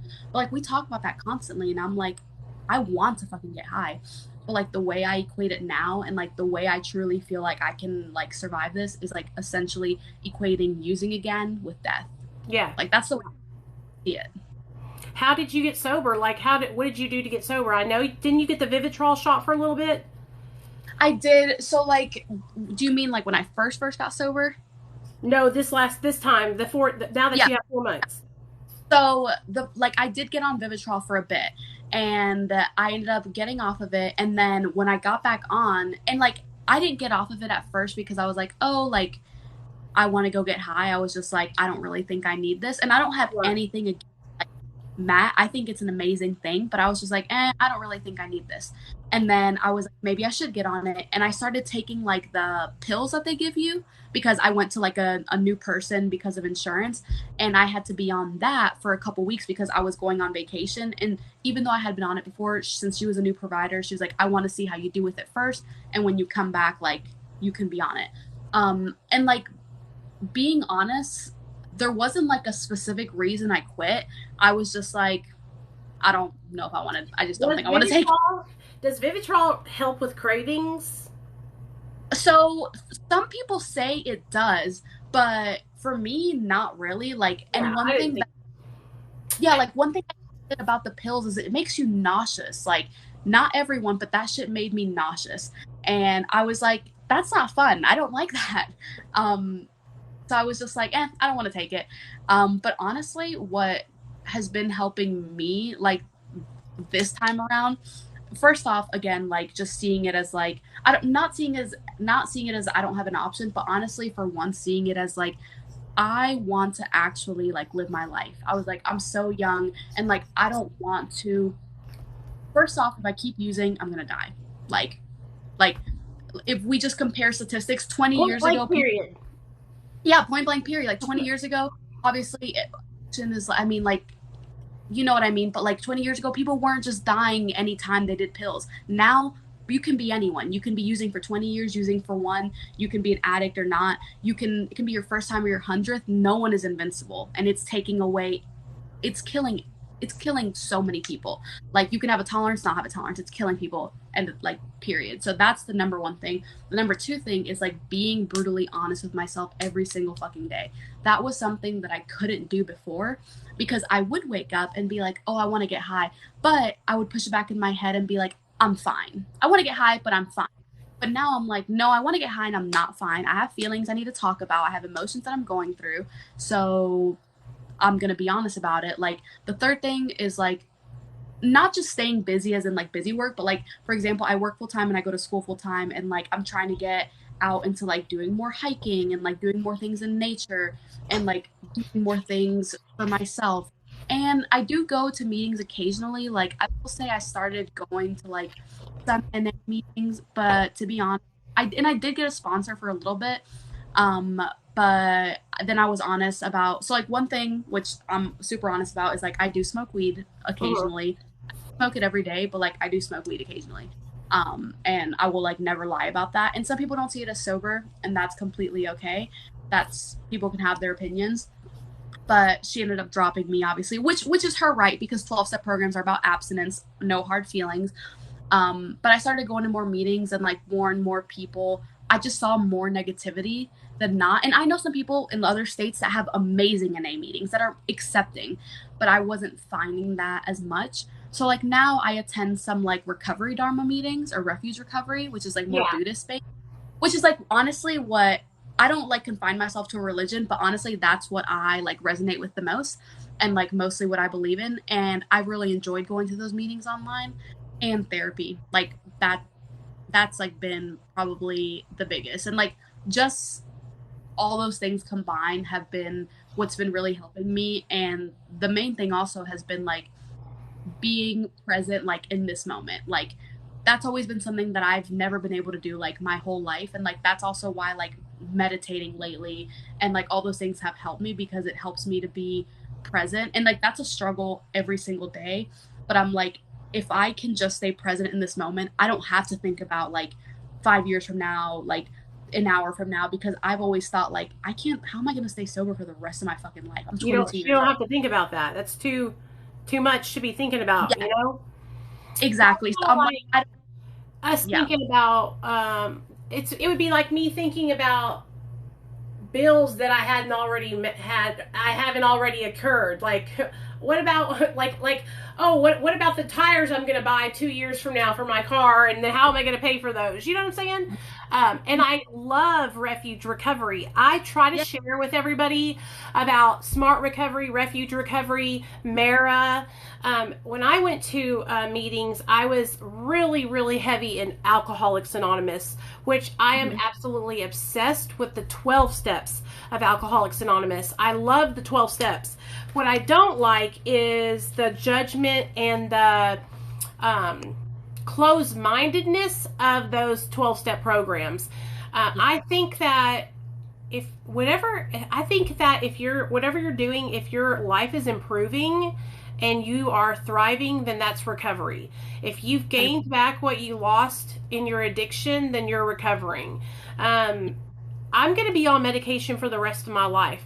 I even brought this up because here in Arkansas, I was trying to get my peer support specialist certification, and here in Arkansas, I can't get it because I'm on Suboxone. oh wow, I And that. yeah, in any other state you can. And so I went up on this panel with the people who like make the law on that, and I spoke about I spoke about the difference between or the similarities of medication assisted treatment and mental health medications. Addiction is a disease, a mental health disorder of the mind. And I'm taking medication that helps treat my disease. Just like I take medication that helps treat my depression and my anxiety. And I'll Yeah, need those medications because without those medications, I'll go crazy. yeah, And yeah, so that's what my Suboxone helps also. It helps me to not go out and use. And so yeah, I think I might have helped people. Hopefully I'm changing some minds, but I'm trying to like get it to where people are allowed to do that. It's like super discriminatory. So yeah, if I can get that to happen for people that are on MAT, I mean, they even allow Cali sober people to do different kinds of things, and I'm like, well, yeah, if you are allowing that, then why can't you yeah, allow people who are on prescribed exactly. medication? And that's and like, I'm so glad you brought that up. And I'm not gonna go off on like a huge tangent about this. I'm just gonna like be quick about it. But like, I'm glad you brought that up, because we can go into the debate all day about addiction being a disease. I 100% believe it's a disease. Like, I think I told you this earlier, but so I'm in school to become a therapist. I want to be a trauma therapist, and I strongly believe in like scientific facts. And I believe in other things too, like experiences, all that stuff. But at the end of the day, addiction literally is it's a scientifically proven disease. No, we don't have all the research on it, like a bunch of other diseases, but it literally is a disease. Literally, and the I think the problem with it is people want to get into like the little details, like, oh, well, it started with a choice, it started with this, started with that. No matter what it started with, it doesn't matter, because literally the definition of a disease, I believe it's like, I literally forget the technical definition, but it has to do with like the changing of a specific organ, and like literally that, like your brain Yeah, literally changes because of dopamine. And people seem to like forget that science part about it. It doesn't matter like how you got there. Yes, whatever. A lot of people, yes, it started as a choice, but people don't really choose what happens after that. And at the end of the day, like, I truly do think it is, because there's some people out there that can pick up and never like it never be an issue for because them. our And brains are different. Our yeah, brains are not the yeah, same as a person who doesn't exactly. have the disease. Exactly. And like, I love the live that was yesterday, because I am a huge believer in harm reduction. And I know that can be kind of like a gray area for a lot of people, because a lot of people do see sobriety as like a no, you have to get sober and that's it, or like whatever. But at the end of the day, there's people out there, and I'm not saying this to me, there's some people out there that will never be sober in their lives. And you know what? That's not our place to judge. But why is it such a bad thing? Like, people see it as like, oh, we're enabling them. We're seeing it as no. At the end of the day, even when there was prohibition, didn't people still get alcohol? Yeah. And what was happening? People were dying, or people were getting arrested. That's the same exact thing that's happening now. So if we can prevent more deaths from happening and more like diseases and things from being spread that can be prevented, why wouldn't we? Like, there's just, but again, like, I know that's a gray area for some people and I won't go off about that, but like, I just wanted to say I love that live yesterday because not everyone is very educated on that topic, and I still think it's kind of controversial for some. But I think it's like great that more people are talking about it because it's extremely important, and I hope it has more to do with like recovery in the future as like more generations go on, because I think harm reduction is really important. I'm Like a huge trying part. to learn more about it because so in my journey on social media and like growing like a recovery community on social media, when I first started out, I was like really rigid in my beliefs, and Yeah. like I supported medication assisted treatment, but I was also like really strict. Like if you weren't getting a medication from the doctor, then I didn't support it. And I was like really rigid in that, like closed minded. And if you were using, it was unacceptable. You got to get sober. And I didn't realize it, but I was pushing people away that really needed my help. And so by opening my heart and my mind, and and I didn't even realize that I was judging people, but I was judging them for being active. And I was like, I didn't realize it because I just wanted to help them not be active addiction. And when I stopped, like when I just opened up my mind and I started accepting people where they're at, it's like my platform just started blowing up. And I was just like, this is what I've been supposed to do the whole time, is I was shutting people off from me by making them feel like they weren't good enough because they were still actively using. And now that's why I try to tell everybody, like, I don't care if you're still getting high. You can come hang out with us. I'm not going to judge you. I'm not going to kick somebody out of the group. Like, I had a girl on to tell her story like a month ago or 2 weeks ago or something, and she had just relapsed on Xanax like a week or so before that. And so many people were mad at me. They were like, what are you doing letting her share her story? She was just getting high a week ago. That's so wrong. Why? Why is it wrong?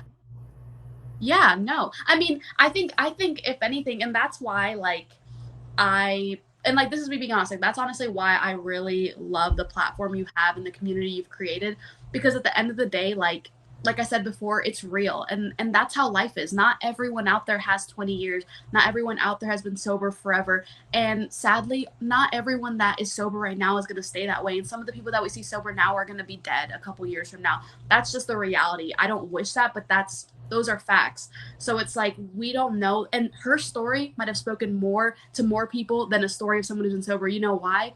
Because people can relate when they see the struggle and when they see the Yep. honesty. Like, it's hard to sometimes not that when someone has years and years of recovery, but it's hard to relate when people only see the constant good. When people see people sharing like, yeah, I'm struggling, it's hard to stay sober right now, people are like, oh fuck, I'm not the only one. Like, I thought it was like supposed to be easy, but like, no. Like, and I think that's awesome. So I think it's awesome what you're People on TikTok drive me insane sometimes. Like, it can get super discouraging. But I try to ignore it. I try to ignore it. Another thing that I find, I don't know why we're talking. I don't know where I was going with this, but another thing that people always point out to me is how I'm not credentialed, how I don't have an education, as if I can't stand up here and share my experience and share Yep. tips and give people advice on helping them.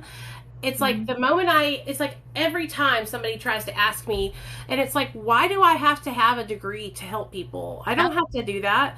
I mean, of course, I might try to do that, but it's almost like people want to discredit me because I don't. The best experience sometimes is life. Education can only teach you so much. If you've lived it, you know it. And that's the biggest thing. Like, of course, there's great therapists out there, great substance abuse therapists who maybe have never gone through it. But at the same time, who's going to be able to relate to you and relate their experience? Someone who hasn't gone through it or someone who has? So at the end of the day, I mean, I feel like being able to have experience in it is what makes the difference, you know? So You have, I think I'm you have so plenty of proud of you for getting sober. So Tamara, Jojo she did Vivitrol for a little while, but then she got off of that, and she's it. completely sober, and she uses medical marijuana from time to time too, right? Yeah. Mhm. And tell me this: how is your experience with medical marijuana? Because I want to tell you, I did a little test, I did a little experiment for a couple Yeah. months, and I had my sister order me some gummies. Hmm. Girl, these gummies were so fucking strong. I took me a half of Yeah. a gummy and I was stoned out of my mind. I will say, so something I always tell people is that's the only thing, like, with when it comes to like THC is more potent when consumed, like in like Oh, really? eating I form. didn't know that. Yeah, way more potent.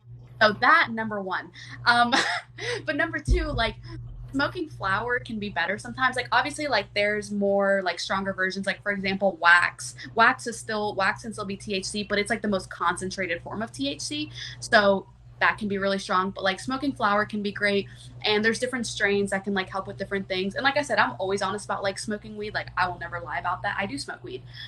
It's not like an everyday thing, and like even my husband will tell you, like my husband, he utilizes, like he smokes weed and he takes kratom, but he hasn't touched an opiate, and those things like help him. But like it's been great for me, and I do like, again, I'll be honest, like do I get high from weed? Yes, I do. But some people will like tell me, well, they're like, oh well, you're gonna end up like relapsing at some point. But I will say, for some people, like smoking a joint will lead to a needle in their arm or a Yeah. bottle in their head. And I think like it has to be recognized that that's not the case for everyone. Recovery is different for everyone. There's some people who can still have a drink, who are never alcoholics, who were Yeah. strictly like that is very normal. And again, I know it's just seen as weird because what programs show us is sober, but like you said before, I think sobriety, well, really recovery is like if you are like improving your life, if you are like, I'm not lying, cheating, stealing for weed. Like I'm not fiending, I'm not lying to everyone, I'm not fucking robbing people, I'm not doing all these things. Like, so weed has honestly helped me a lot. Like, and it's helped my anxiety, it's helped like my depression. And another thing actually that I do utilize, which is like some people aren't going to agree with it, but it's psychedelics. So that's Oh, like I've been something taken. that, I order medical mushroom gummies off from this guy, and yeah, they're legit medical. They're legit psilocybin gummies, and yeah, I think they're great. Like it's not like people think. You're not taking them and you're not high from it at all. I can't no, explain it. Like I'll take 4 of them when I do it, and it's like I can't explain it any other way than oh, like I have increased energy, mental clarity. Huh? do you microdose? Yeah. Not all the Oh, okay, time. Like that's fine. maybe like once every 2 or 3 months, I'll take like a couple on a Monday, skip Tuesday, Wednesday, and then Yeah, Thursday. Like yeah, so you might, once a week every 2 or 3 months. no, yeah, Um, and it yeah, helps with my mindset and like energy and how I'm feeling. But I just started learning about it, and I just started doing it like 6 months ago. And I really think it's great. Like that's something I can do, and it doesn't make me feel high. It doesn't make me feel out of my self. For me with medical marijuana, it wasn't because it was making me want to do other drugs. It was mhm. because it was making me not want to do nothing, girl, except for sit in the bed and eat pizza all day. Yes, no, yes, that's like that's like, and with edibles, it does do that. But like another thing like that, I don't know if you've heard of, some people have, some people haven't, but it's called Delta 8. And it I heard of actually that, is, yeah. yeah, it actually is THC, but it's legal in like 48 states. It's legal in my state. So it actually is THC, but it's like from a different strain and it's a little less potent. But I like that because A, well, it's legal, and B, it's a less you don't experience the paranoia and anxiety that you can when you're smoking regular THC. So like I buy these like Delta 8 gummies, and again, like 20 come in a pack, that thing can last me months. I'll take one like maybe every other week occasionally, maybe like in the morning or like when I get home and like I'm unwinding and like doing my homework. But those have all been things that have helped me. And like psychedelics, again, like I know there's obviously like more and more research coming out, but like I believe in a lot of like old spiritual practices and like things that come from the earth. And again, it's not for everyone. Like anyone who suffers with like schizophrenia or like other mental disorders of that sort should not experience with psychedelics, and they can cause mania and just manic episodes. But for those that it does help, like it can really help.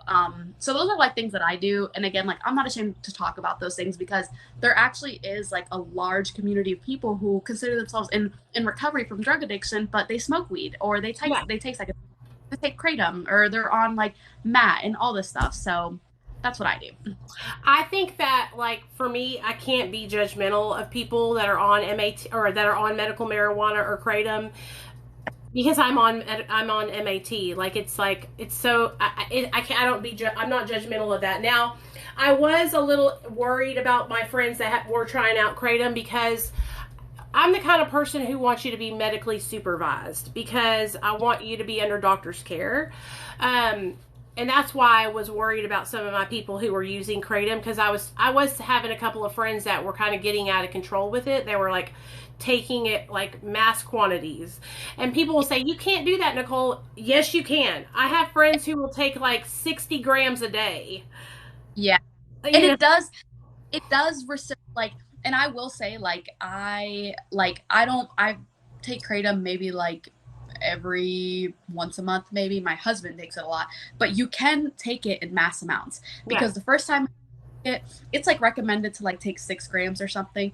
But the first time I ever took it, I took like 10 or 11, and I'm not gonna lie to you, it like the way my husband and I describe it is if you take too much, it's like a diet pain pill.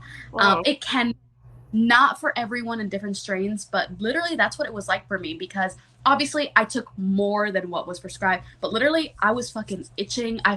It didn't feel like I was nodding out, but I was like fighting to stay my eyes open. I was like, wow, that's a very familiar feeling.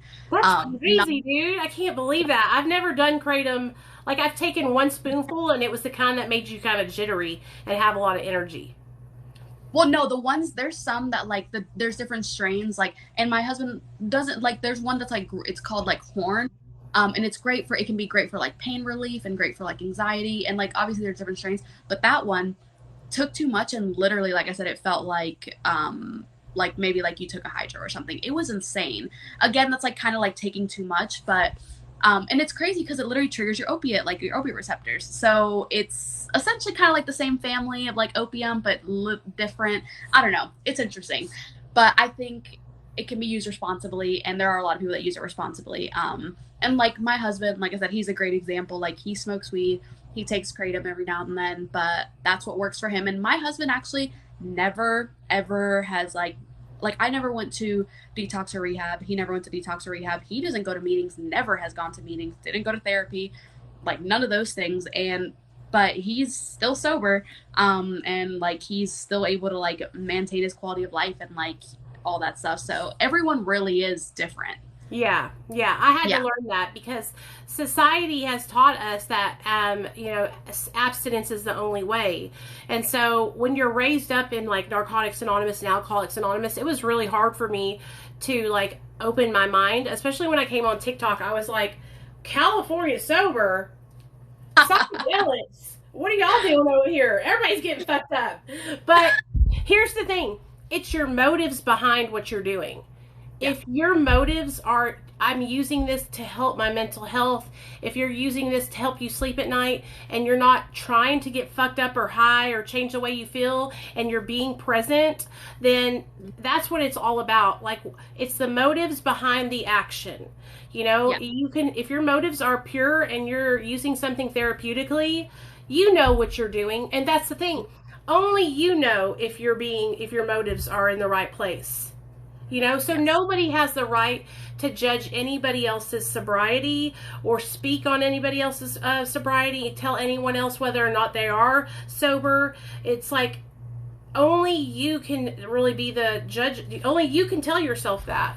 And so it's taken me, it's a lot of me changing my mindset, but I've opened my mind so much, and honestly it's helped me so much because it's opened me up to so many friends. I have so many new friends that are in different pathways that are helping them, and then I want to have people on who tell their stories like you, who are utilizing different pathways than what I'm using. And like sitting here and hearing your story and talking to you, your life has definitely improved from when you were in your active addiction. You got a good head on your shoulders, you're going to college, you're smart. Like, You don't seem like you're getting fucked up to me. You know what I'm saying? Like, this, like, I know what addiction looks like. You know what I'm saying? And like, you're doing what you're supposed to be doing. And that's what I think people have to realize, that just because someone else is using something different than what you would, doesn't mean they're getting all fucked up, you know? 100%. Agreed. I'm so grateful for you coming on tonight. Is there anything that you want to say before you go? Yeah, I know. If you could tell somebody one thing that's struggling in the audience, what would you tell them? Oh, that's hard. Okay, and like this probably sounds like cheesy, and I feel like this is probably what everyone says. But honestly, that even though like you may be in a place right now that seems like basically, like, I like to describe it as like this hole, you know, like even like when if you're in this hole right now and you feel like you can't climb out, like there's always a way out. I don't know, like that sounds cheesy, but like I just know for me, like when I was in that state, I felt like so desperate. I was like, I was like, I'm gonna die being an addict. Like I was like, I hate saying this, but I was like, I'm gonna be another statistic, essentially. Like that's what I would tell myself. I was like, there's no fucking way out of this, until like I heard that story the other day, but that's what it feels like, until like I saw really like hands reaching down. I was like, oh wait, other people have done this. Like other people have done this, people who were worse off than I am, people with harder lives. Like, not that I'm comparing, but I'm like, it is possible. And like that's why I feel like this is such an amazing platform, because again, like what I was saying earlier, drug addiction is so demonized, but really with this app, like you're able to see like what you don't see in the media and in life. You're able to see real people with normal lives share their stories of how they got where they are. Like, and it's so different, but I feel like it's been really special for me to see. There's like a lot of toxic things that can happen online, but I feel like if anything, like TikTok has brought a lot of positivity to my life too, because like I've gotten to talk to people who say the same thing. They're like, I don't know how like to get out of this. Like, how did you do it? So just that there's always a way out. Like if you want help and need help and like you're ready, like always reach out. There's always someone willing to help. Like, and just literally don't give up. Like that was one thing I had to keep telling myself, like I can't give up, because if I would have given up, like I wouldn't be here. It's, in my opinion, I think it's harder to, like, I don't want to, not in like a discouraging way, but like I feel like it's harder to like live a life and like staying this way than going and using, because like that's just what you're used to, you know? Yeah. So even though it's harder, it's a much better life. Like I can actually say, like, am I 100% like fully happy every day and all these things? No, but like I'm also no longer masking those emotions, and I'm no longer like pretending like everything's okay. It's okay to not be okay. But yeah, just reach out for help if you need it, and that you're not alone. Those are the biggest things. You're being real, girl. That's what it's all about. Being real. Being present and being real, and that's all you can do, you know. And sharing our stories helps other people. Like your story's going to help a lot of people. Just so you know, I'm going to upload this video on YouTube. Is that okay with you? Yeah, that's fine. Yeah. Okay. Is there? Do you want to say anything else before we go? No, I think that's everything. Was there any other questions or anything, or no? No, girl, you did amazing. You've answered everything. Everybody in the audience has loved it. Everybody's saying thank you. And we appreciate you. You did really good. You talked really good. Honestly, you were probably one of my best people that has came on and shared their stories, because you just took the conversation and told it. Sometimes people get caught up and I have to jump in and stuff, but you did amazing. So I really appreciate it. I mean, I enjoyed it. Thank you.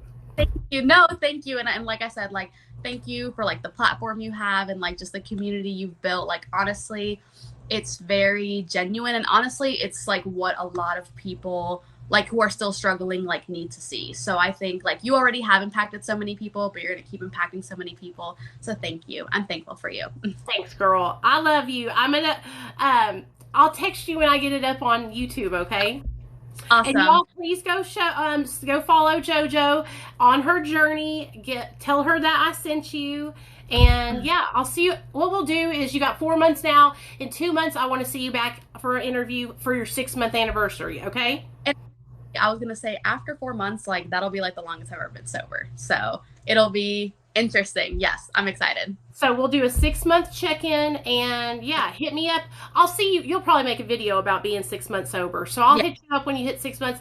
If you need anything, you know you can reach out to me anytime. I got your back, okay?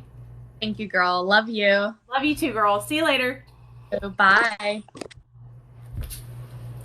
Oh, damn, she did good, didn't she, y'all? She did really good. She told that story, honey. Damn, I was really got when she was talking about her sexual assault, you guys. That got me because I have been through the same thing, and I blamed myself for so many years. I thought it was my fault that happened to me. So anyway, I'm going to upload this video onto YouTube. Thank you, everybody that came out and listened to JoJo's story. I'm reaching out to a girl named Crystal to see if she wants to come on and tell her story tomorrow night. I have to message her and make sure if she'll be able to. Axel, everybody, good job. I saw the girl come in and ask if I had a case. That's certified alcohol and substance abuse counselor is what that KSAC is, or CSAC, or whatever it is. Which I don't know how that was relevant to the conversation. We were literally interviewing somebody and they were telling their story. But that's the kind of thing that happens. It's like, I think people might just be wondering, but it's like, this is a real talk recovery. It was built by addicts for addicts. And what we do here is we have interviews where people come on and share their experience, strength, and hope. And then I also like to share my experience, strength, and hope.